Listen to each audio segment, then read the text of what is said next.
In this last chapter of the course, we will review the key takeaways from each chapter and then provide some suggestions for how you can apply your new knowledge in basic project you can do. The best way to learn and cement your learning is to apply it as soon as possible. But first, let's recap. In Chapter 1 we introduced the concept of spatial media and clarified a few important concepts related to using photography to create content for XR applications.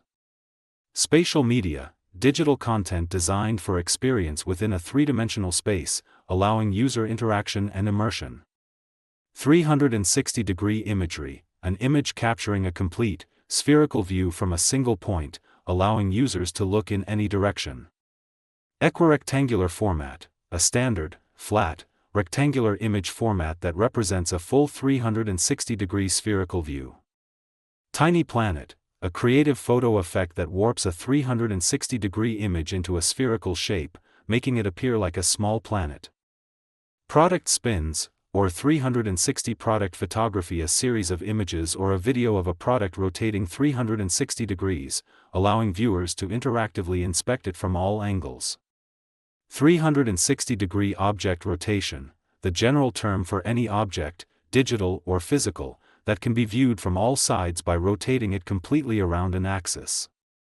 GIF animation, a graphics interchange format, GIF, file that contains a series of images displayed sequentially to create a short, looping animation, typically without sound.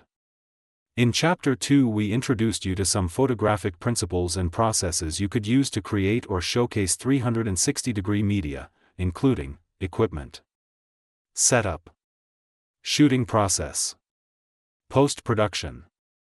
In essence, shooting 360-degree rotations is about systematically capturing multiple still images of an object as it rotates, ensuring each frame is consistent to create a seamless interactive viewing experience.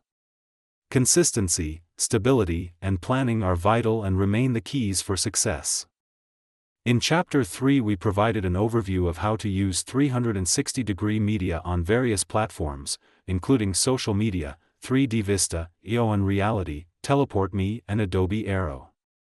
YouTube, a video sharing platform that supports immersive 360-degree videos and live streams, allowing viewers to explore scenes by dragging. Vimeo, a high-quality video sharing platform that also supports and hosts 360-degree video content for immersive viewing. Facebook, a social media platform that allows users to upload and interact with 360-degree photos and videos directly within their news feed.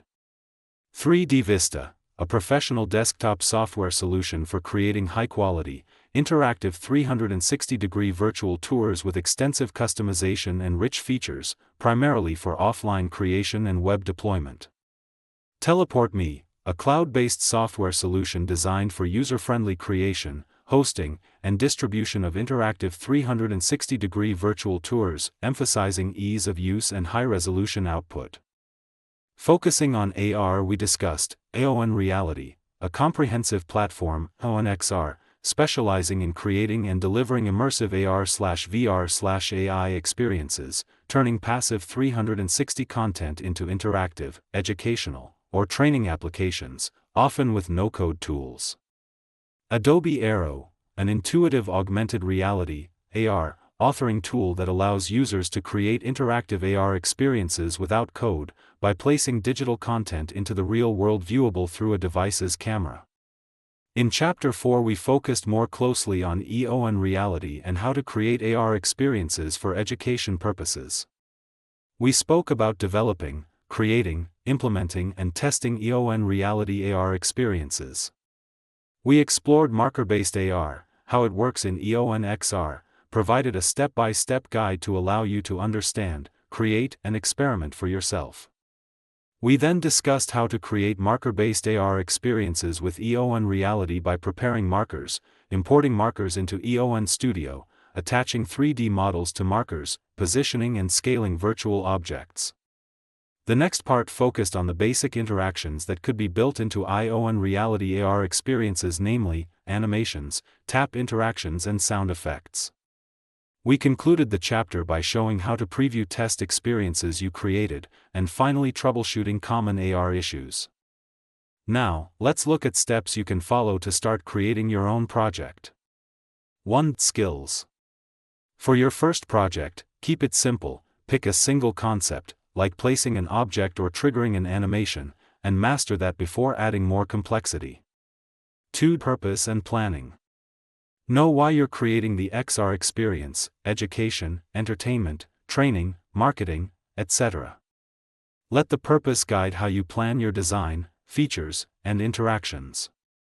3. Assets. Choose or design assets that are visually consistent, realistic, and performance-friendly. Test assets across different devices for compatibility. 4. Platform. Select a platform, VR, AR, MR, based on your goals, target users, and available devices. Match the level of immersion and interactivity to what the project needs. 5. Create. Focus on creating an engaging, effective, and user-friendly experience. In essence, XR is about extending our reality by adding digital elements or creating entirely new digital realities, offering new ways to interact with information, entertainment, and each other. Now that you are familiar with XR, it is time to put your newly acquired skills to use. As we conclude this course, you need to consolidate what we learned. Please complete the quiz on the next step of the course page to assess how much you understood in this section.